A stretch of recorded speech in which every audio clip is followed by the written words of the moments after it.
Thank you, Dean Somerville, distinguished faculty, friends, guests, and the members of the graduating class.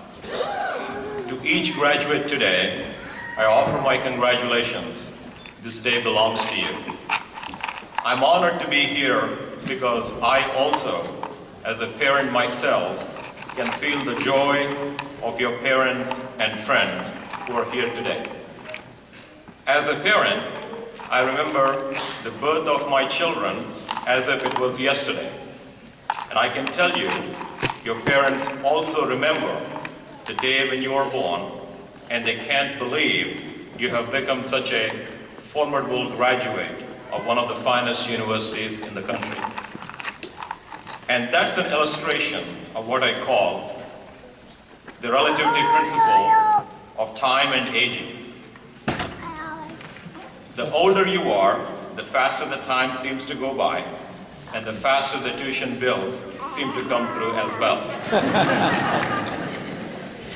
But you know, you are the legacy of your parents to this world, and they all deserve our heartfelt recognition for doing such a good job.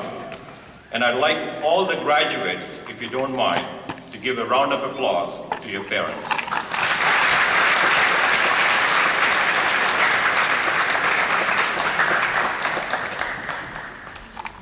Today, I want to share with you two stories from my life and how they shaped my career and me as a person.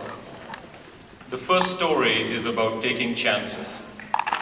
First and foremost, I learned about taking chances very early on in life because I came from a different country.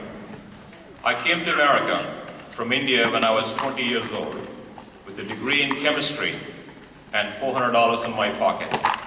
No friends, no family.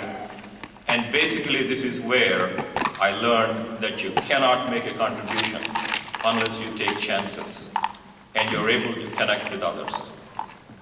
Before my trip to America, I had several well-meaning friends and family tell me that I was too young and not ready for the rigor of graduate education. But I knew then what I wanted and took the chance. Taking the chance of coming to America to pursue science was the single most important and the best decision of my life. The years that I spent as a graduate student at Baylor and Texas A&M universities were some of the most memorable years in my life. I have experienced a complete change in my thinking process. My mentors and teachers gave me the courage to pursue science passionately, which I did. I had fun along the way too, by attending every tailgate party and football games. So my message today is, don't be trapped by dogma, which is living with the results of other people's thinking. Don't let the noise of others' opinions drown out your own inner voice. And most importantly, have the courage to follow your heart and intuition. They somehow already know what you truly want to become. Everything else is secondary. The second story I want to share with you is about building bridges. I think it is important to realize that in life, but many of your contributions will not come from your core discipline. They will come from disciplines that you probably have no contact with, typically. And this is the 50-50 rule that I'd like to leave you with. Read 50% in the area that you're interested in, but make sure 50% of what you read is unrelated to what you have to do. I did this consistently throughout my career. I connected with new friends, new disciplines, unrelated to my field. 50% of what I read was in biology, but 50% of the time, I would read things outside biology. Don't be afraid to learn. Knowledge is weightless, a treasure you can always carry easily. It's really fun to see the world that way, but it's also more fun to understand that you're smarter when you're in the company of smarter people than you. It is amazing to see the enrichment that you get from interacting with others.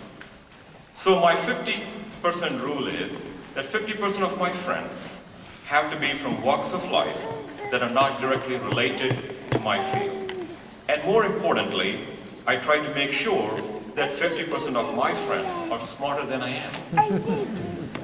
Because you can be assured that at least half of your life contributions will be stimulated by others that are interacting with you, and you will stimulate others as well. Often, you hear about the spark of a genius that somebody has, and we all admire these individuals. But it's rarely true when it happens to people who are completely isolated. Throughout scientific history, you always had the interaction of people, founder groups that got together and created new advances. For example, James Watson and Francis Crick discovered the structure of DNA molecule, the blueprint of life. Watson was a zoologist. Crick was a physicist. In coming together, they created the field of molecular biology. Now look at the laboratories around the world that have been very productive. They have been productive because they have in fact encouraged the interaction of people from diverse backgrounds, coming with different ideas. Maintaining an interdisciplinary approach to my education and research, I was able to work with colleagues from varying disciplines that resulted in the creation of Marshall's newest biotechnology company, Jagan. Our company's patented technology greatly improves the development of stem cell-based therapeutics to treat cancer, diabetes, and other diseases. Building bridges by reaching out and connecting with others from different fields made this company possible. My last piece of advice as you step into the real world is about balance in life. Imagine life as a game in which you're juggling some 5 balls in the air. You name them work, family, health, friends, and spirit. And you're keeping all these in the air. You will soon understand that work is a rubber ball. If you drop it, it'll bounce back. But the other 4 balls, family, health, friends, and spirit, are made of glass. If you drop one of these, they will be scuffed, nicked, damaged, or even shattered. They will never be the same. You must understand that and strive for balance in your life. May your future success match today's great accomplishment and bring credit to Marshall University, your family, and most importantly, to you. Congratulations and thank you.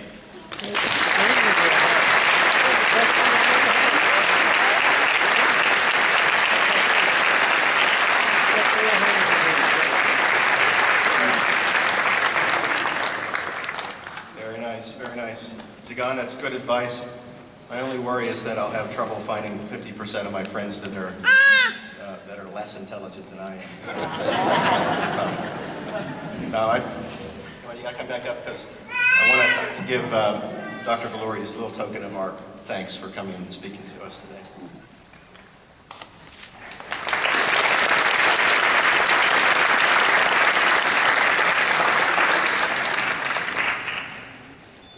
Okay, one of the fun things we get to do is to recognize